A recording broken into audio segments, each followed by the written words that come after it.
Bonjour les enfants!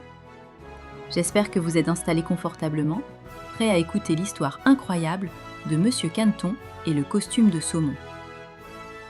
Cette histoire est une des nombreuses histoires créées par Créapolia. Visitez notre site web ou notre chaîne YouTube pour découvrir de nombreuses autres aventures à écouter. Si tu aimes cette histoire et que tu es sur YouTube, appuie sur le pouce en l'air et abonne-toi à la chaîne. Ça nous aide beaucoup à créer de nouvelles épopées. Ceci étant dit, bonne écoute et faites de beaux rêves pour ceux qui sont déjà au lit. C'est le matin dans la jolie boulangerie de Monsieur Caneton. L'air est rempli de bonnes odeurs, celles du pain chaud, du sucre glacé et de la vanille. Monsieur Caneton est un canard très sérieux. Il porte un petit tablier blanc et sa toque de cuisinier est toujours bien droite sur sa tête. Il est boulanger, et pas n'importe quel boulanger, le meilleur boulanger de toute la ville. Mais aujourd'hui, Monsieur Caneton ne prépare pas ses croissants comme d'habitude. Non, non, non.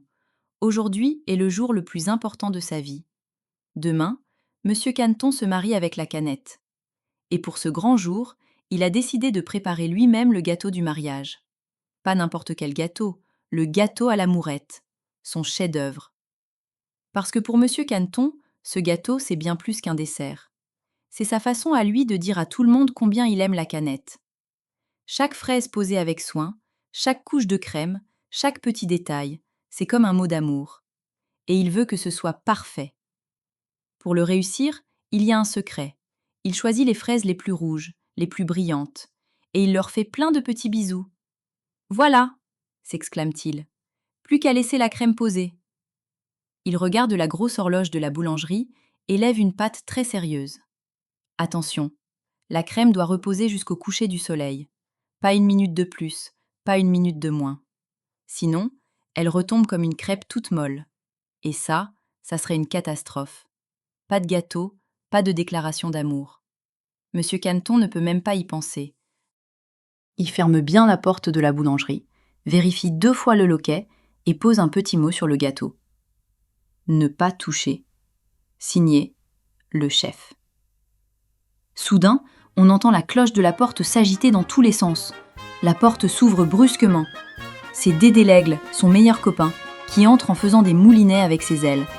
Derrière lui, c'est la fanfare. Il y a Maurice le petit Caneton avec sa guitare et les inséparables deux Biff, Crotte de Pif et Face de Pioche. Ils portent tous des chapeaux pointus et des sifflets. « Allez Caneton, on arrête tout !» crie Dédé l'aigle avec une voix de tonnerre. C'est la tradition. La veille du mariage, les copains emmènent le futur marié faire la grande fête des copains. Et c'est pas négociable. « Mais mon gâteau !» panique Monsieur Caneton en agitant ses petites pattes. « La crème est en train de poser. Je ne peux pas partir. Si je pars et qu'il arrive quelque chose au gâteau, c'est toute ma déclaration d'amour qui tombe à l'eau. »« Ta crème va pas s'envoler, » rigole Dédé. « Un futur marié, ça doit s'amuser avant le grand jour. C'est la règle. » Monsieur Caneton regarde ses copains. Il regarde son gâteau. Il regarde ses copains. Il regarde son gâteau. Bon, d'accord. Mais on doit être revenu avant le coucher du soleil. Promis ? Promis, juré, craché, répondent tous les copains en même temps. Monsieur Caneton ferme bien la porte de la boulangerie, vérifie le loquet 3 fois, et ils partent tous en courant vers Éclatland, le parc d'attractions le plus fou de la planète. Dès l'entrée du parc, Dédé l'aigle sort un énorme paquet cadeau. Pour s'amuser, il faut être bien habillé, dit-il en rigolant. Les copains enfilent à Monsieur Caneton un costume de saumon rose. C'est un costume tout serré, tout brillant, avec des écailles en plastique.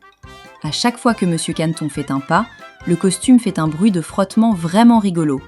« Je ressemble à un gros bonbon à la fraise », soupire Monsieur Caneton. Mais bon, si c'est pour s'amuser. Et puis le soleil est encore tout en haut du ciel. On a le temps. La première épreuve commence, le surf à l'orange. À Éclatland, il n'y a pas d'eau, mais des fontaines géantes qui crachent du jus d'orange bien frais. Monsieur Caneton grimpe sur une planche.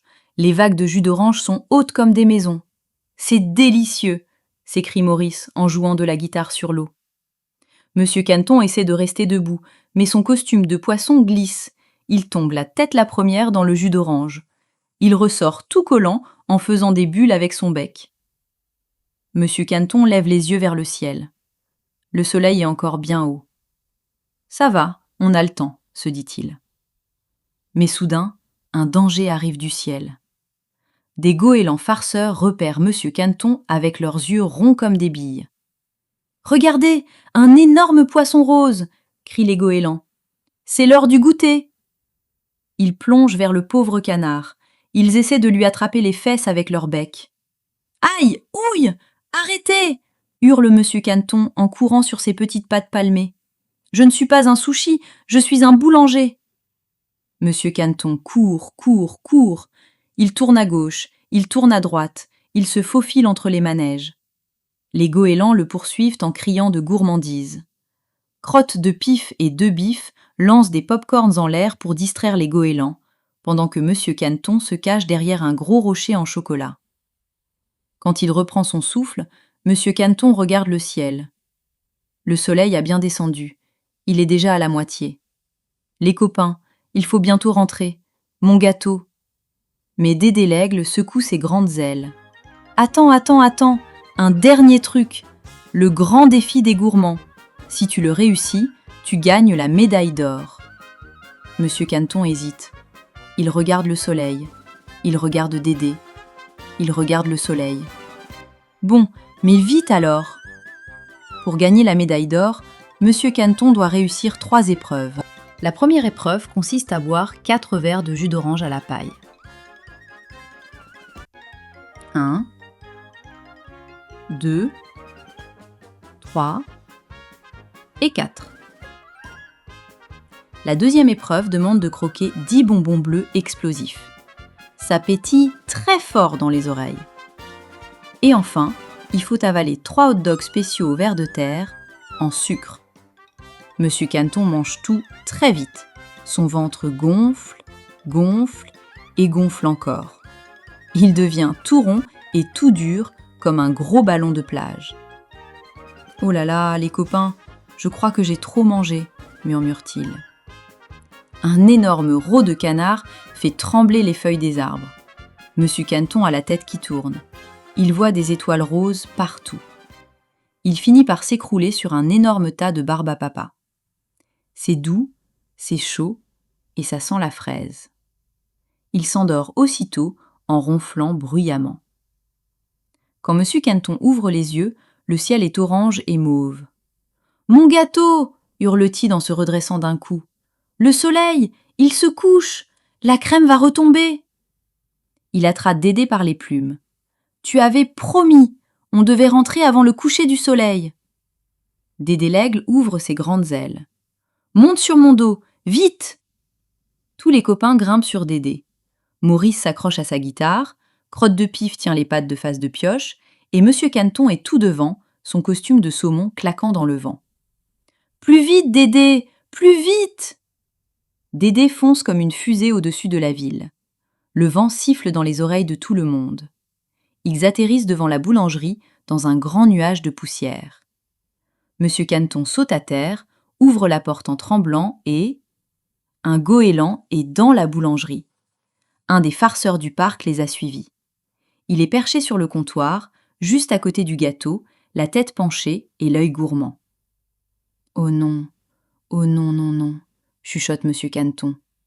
Le goéland ouvre grand son bec et plonge vers le gâteau. Monsieur Caneton n'a pas le temps de réfléchir.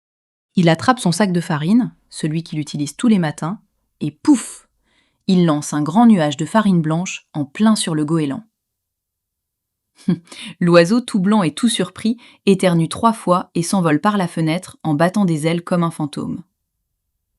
Monsieur Caneton court vers son gâteau. Il l'inspecte, il le renifle, il vérifie la crème. Elle est parfaite. La crème a posé juste comme il faut. Monsieur Caneton serre le gâteau contre lui. Puis il se souvient que c'est fragile et il le repose très délicatement. Devant la boulangerie, la canette arrive. Elle voit son amoureux tout fatigué, couvert de jus d'orange, de sucre et de farine, avec un costume de saumon déchiré aux fesses. « Alors, mon petit poisson courageux, c'était bien cette fête de Mariole ?» « C'était incroyable, » répond Monsieur Caneton en ouvrant un œil. « Mais tu sais quoi ? La plus belle aventure, c'est quand même ce gâteau. » Il montre fièrement le gâteau à l'amourette, intact et parfait, avec ses fraises rouges qui brillent comme des rubis. La canette lui fait un bisou sur le bec. Monsieur Caneton retire son costume de poisson, qui fait encore de petits bruits de plastique, enfile son tablier propre et s'endort dans son petit nid douillet.